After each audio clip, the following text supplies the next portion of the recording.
Bienvenidas, bienvenidos. En este vídeo veremos la comparativa entre la inversión en fondos indexados e inversión en cartera de acciones que reparten dividendos. Este vídeo es muy importante y de hecho hace referencia a lo que son las carteras de inversión. Lo pondré debajo en la descripción y observaremos las peculiaridades de cada una. Bueno, pues Joel Greenblatt os dejo, pondré el nombre y os dejo a vosotros que investiguéis sobre este inversor. Joel Greenblatt dice: Warren Buffett, otro inversor que investigaréis vosotros.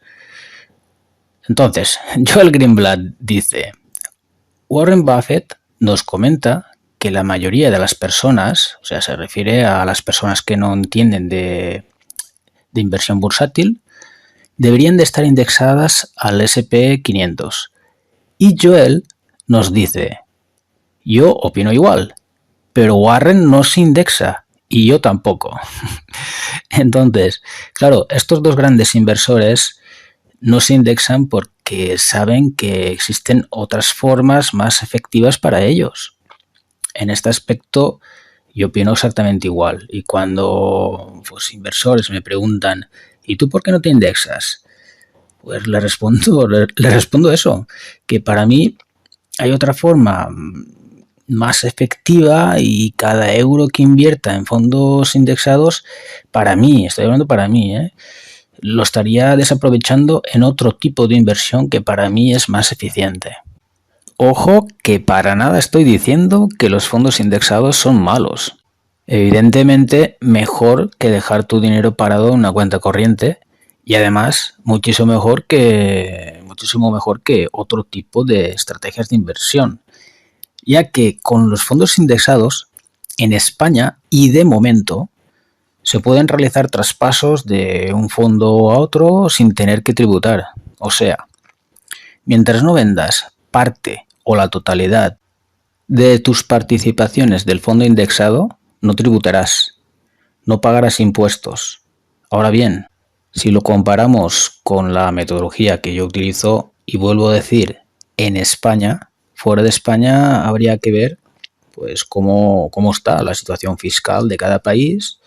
Nosotros, cuando recibamos cualquier dividendo, se nos retendrá en origen el 15%, debido a que firmaremos un formulario, lo que es el W8BEN, en la apertura de la cuenta del broker. Esto lo diré a las personas que quieran dar el paso e invertir.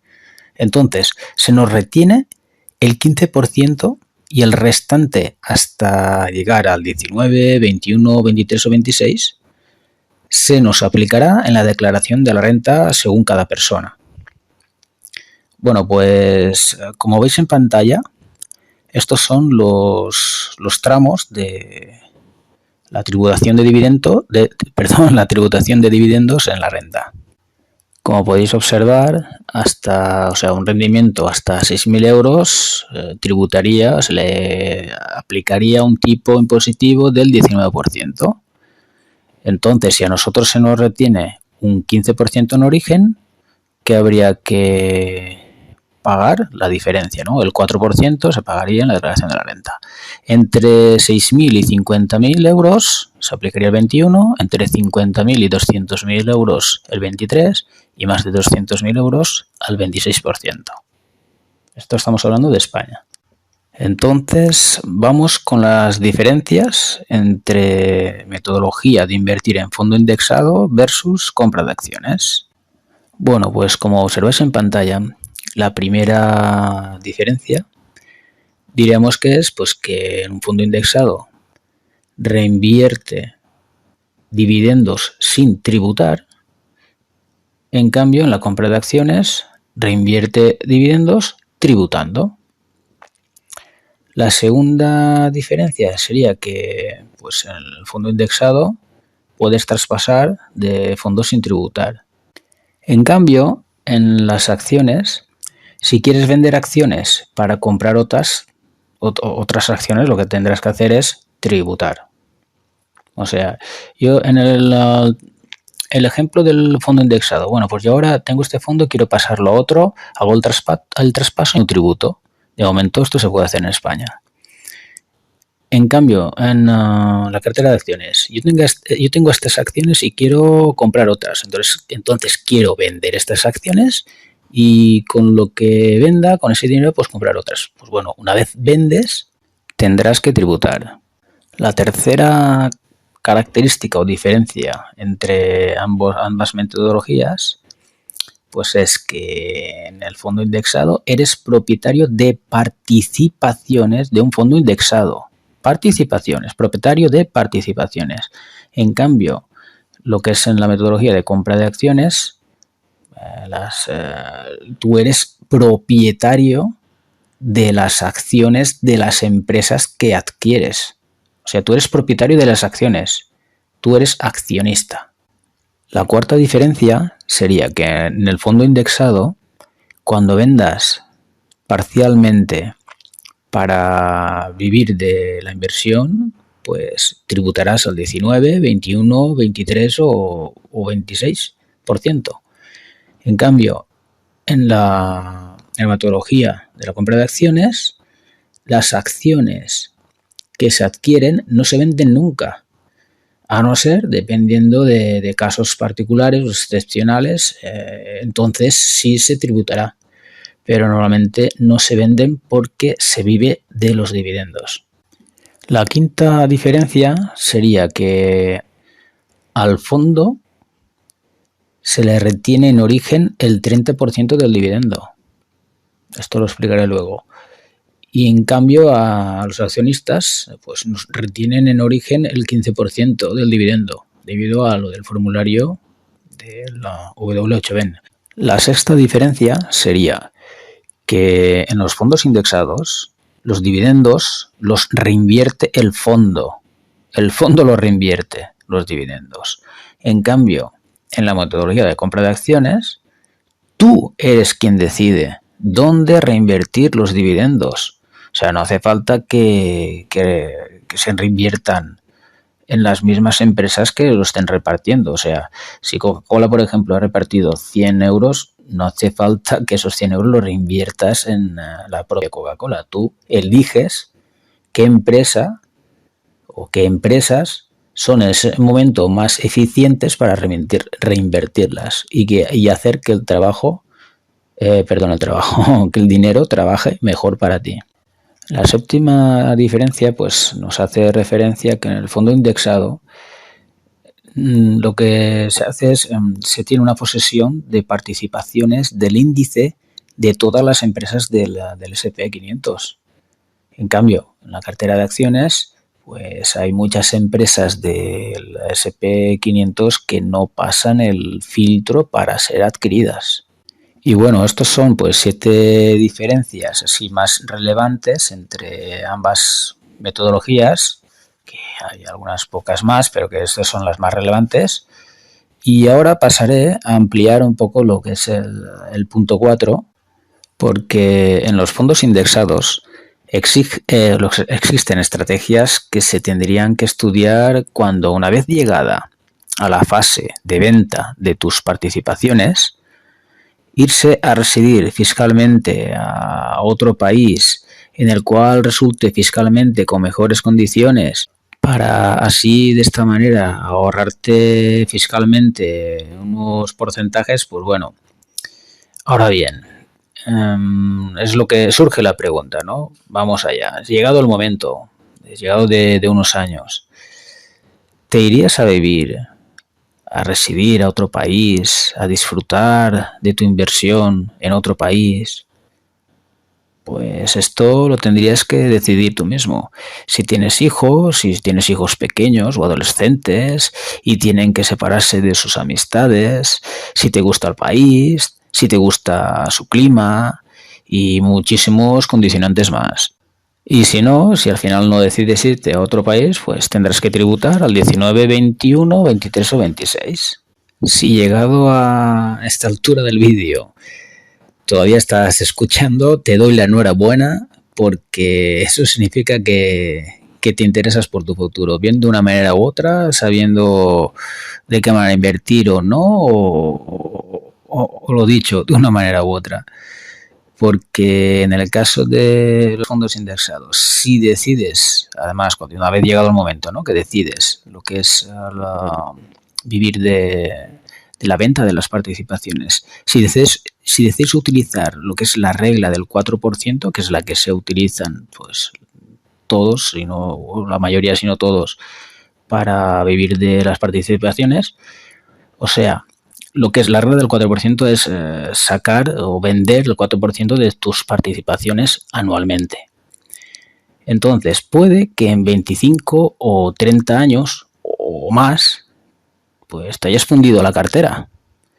Por eso yo, si estuviese en esta tesitura, pues vendería un 30% anual, para así asegurarme que no desaparezcan todas las participaciones en esta, digamos que en este periodo de años, ¿no? Para que tarden más en desaparecer. Y aquí es cuando, en un caso hipotético, tú, a tus 45 o 50 años, decides, tras 25 o 30 años adquiriendo participaciones de un fondo, vender el 4% o el 3% de ellas anualmente, y justamente te pilla una recesión económica en la cual tus participaciones del fondo han caído un 50% o un 60%. Por ejemplo, tus participaciones valoradas en 500.000 euros pasan a valorarse en 250.000 euros o 200.000 euros. Y encima vas a vender un 4% anual de esas participaciones en el peor momento posible, o sea, cuando están más baratas. Ten en cuenta que no es lo mismo vender el 4% de 500.000 euros que de 250.000 euros o 200.000 euros. Pues si la recesión se encarniza y perdura, párate a pensar qué puede pasar con tus participaciones. Te cargas la estrategia. En cambio, con la compra de acciones, como explico en el canal, no hace falta vender ninguna acción. Es más, no se debería vender ninguna acción, porque estaremos viviendo de los dividendos, que encima anualmente se irían incrementando con una media entre el 7, bueno, esto, una media entre el 7 y el 10% más o menos, haya recesión o no haya recesión, habiendo caído el valor de tu cartera un 50 o un 60% o no. Independientemente del valor de tu cartera, vas a percibir dividendos que anualmente van a incrementarse sí o sí. Además, esa cartera de acciones la puedes dar en herencia, o bien la inicias a nombre de tus hijos cuando tienen 1 o 2 años, por ejemplo, es un decir, y luego cuando tú decidas, pues ya se la entregas y ellos que la hagan crecer, o simplemente que recojan los frutos, los dividendos, sin tener que vender ninguna acción. En el caso de no tener descendencia o herederos, pues llegado el momento tú ya decides qué hacer. Lo que es con la cartera de acciones, si bien vivir de los dividendos e ir sacando, estamos hablando de vendiendo un 4% o un 3% anual, o ir vendiendo un 5%, un 6%, ir viviendo de manera más lujosa o caprichosa, ahí tendrías que hacer tus cálculos, que para cada persona pues serían unos u otros.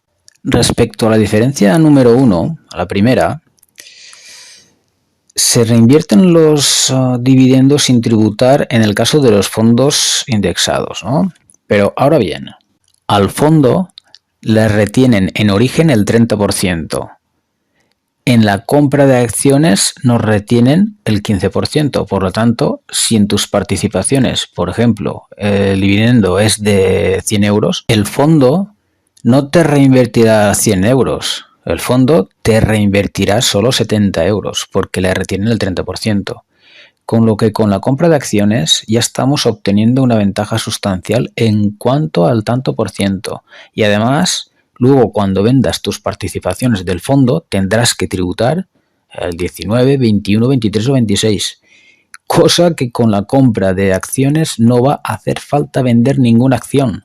solo en caso excepcional, si deja de cumplir, si alguna acción o una empresa pues deja de cumplir los filtros que establezco, y en todo caso igual sería una o dos empresas en 30 años o 3 o 4 o ninguna. Esto depende de la casuística del mercado. En definitiva, llegado el momento, con los fondos vas a tener que vender tus participaciones para vivir de rentas, mientras que con la compra de acciones no va a hacer falta vender ninguna acción. Simplemente vas a dejar de hacer aportaciones mensuales y a recoger todos los meses los dividendos que te generen tu cartera de acciones, sabiendo además que esos dividendos van a ir incrementándose anualmente sin hacer tú absolutamente nada. Bueno, felicitarte si has llegado al final del vídeo y espero que esta información te haya sido útil y te haya ayudado a comprender mejor los dos tipos de metodología de inversión citados en el vídeo. Espero que te haya gustado este vídeo, que te suscribas, que lo apoyes con un buen like, que dejes un comentario y lo compartas con gente que le puede interesar. De esta manera, lo que es el algoritmo de YouTube lo valora muchísimo y así lo que hace es recomendarlo a más gente. Bueno, pues muchas gracias, un saludo y un abrazo. Hasta el próximo vídeo.